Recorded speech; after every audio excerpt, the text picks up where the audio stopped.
ऐलान करने जा रहा है। वो अपने वुहान शहर की पूरी आबादी का 10 दिन में कोरोना टेस्ट करवाने जा रहा है। वुहान जनवरी में कोरोना के संक्रमण का केंद्र बन गया था। सबसे पहला मामला भी यहीं दिसंबर के महीने में आया था। वुहान की आबादी लगभग 1 करोड़ से भी ज़्यादा है। स्थानीय प्रशासन ने यहाँ की पूरी आबादी का कोरोना टेस्ट कराने के लिए योजना बनाने पर काम शुरू कर दिया है। इसके तहत सबसे पहले उन लोगों का टेस्ट किया जाएगा जिन्हें जोखिम ज़्यादा है, जैसे स्वास्थ्य सेवाओं में लगे लोग। अधिकारियों का कहना है कि टेस्टिंग की प्रक्रिया चरणबद्ध तरीके से बड़े पैमाने पर सैंपल इकट्ठा करके की जाएगी। चीन की इस महत्वाकांक्षी योजना का मतलब है कि वुहान में हर रोज़ 10 लाख लोगों की टेस्टिंग की जाएगी। अभी हर रोज़ 40 से 60 हज़ार तक की टेस्टिंग क्षमता है, जिसे बड़े पैमाने पर बढ़ाने की ज़रूरत पड़ेगी। अमेरिका के न्यूयॉर्क स्थित काउंसिल फॉर फॉरेन अफेयर्स में ग्लोबल हेल्थ के सीनियर फेलो यांगजोंग हुआंग कहते हैं कि हम किसी चमत्कार की उम्मीद कर सकते हैं।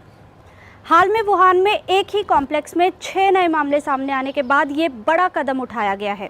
इन नए मामलों में कोरोना का कोई भी लक्षण दिखाई नहीं पड़ा था, लेकिन इनका टेस्ट कोरोना पॉजिटिव आया था।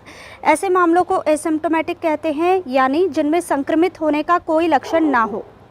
इसके बाद कॉम्प्लेक्स में रह रहे 5000 लोगों का टेस्ट कराने के आदेश दिए गए। कुछ लोगों का कहना है कि लगभग 1 करोड़ से ज़्यादा लोगों में से ठीक संख्या में लोग या तो क्वारंटाइन से पहले शहर से जा चुके हैं या फिर हाल के हफ्तों में उनकी जांच हुई है। इसलिए टेस्टिंग शुरू होने के बाद अधिकारियों के लिए ये बहुत मुश्किल काम नहीं होगा। 40 से 50 लाख वुहान के लोगों की जाँच पहले ही हो चुकी है। वुहान यूनिवर्सिटी में रोगजनक जीव विज्ञान के डिप्टी डायरेक्टर यांग झांकी ने ग्लोबल टाइम अखबार से कहा, वुहान बाकी 60 से 80 लाख लोगों की टेस्टिंग 10 दिन में करने में सक्षम है। अगर वास्तव में 60 से 80 लाख लोगों की ही टेस्टिंग करनी है, तब भी 10 दिन में पूरी टेस्टिंग करने के लिए हर रोज़ 6 से 8 लाख लोगों की टेस्टिंग करनी होगी और ये एक बड़ी चुनौती होगी।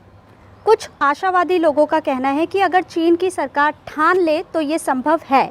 13 मई को चीनी मीडिया ने वुहान के अधिकारियों के हवाले से कहा है कि बड़े पैमाने पर टेस्टिंग का काम मुख्य तौर पर थर्ड पार्टी कंपनी की मदद से किया जाता है। स्थानीय अस्पताल अपने लोगों को भेजकर सैंपल इकट्ठा करने का काम करता है।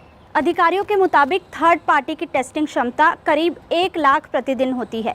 इसलिए ये संभव है कि इतने कम समय में इतने बड़े पैमाने पर टेस्टिंग का लक्ष्य हासिल किया जा सकता है।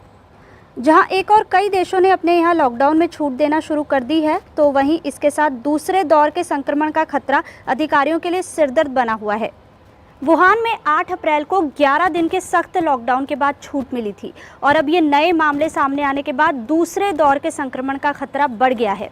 चीन centre for disease control and prevention के चीफ एपिडेमियोलॉजिस्ट वू जुनियो का कहना है कि नए मामले आने के बाद सरकार हाई अलर्ट पर है।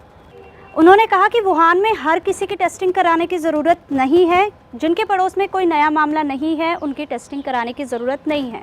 हालांकि वुहान की पूरी आबादी का टेस्ट करवाना एक खर्चीला काम है, लेकिन विश्लेषक कहते हैं कि ये चीन है। जिस तरीके से वहाँ लॉकडाउन लागू किया गया था, वो भी कम खर्चीला नहीं था। इसलिए चीन अब चाहता है कि वो किसी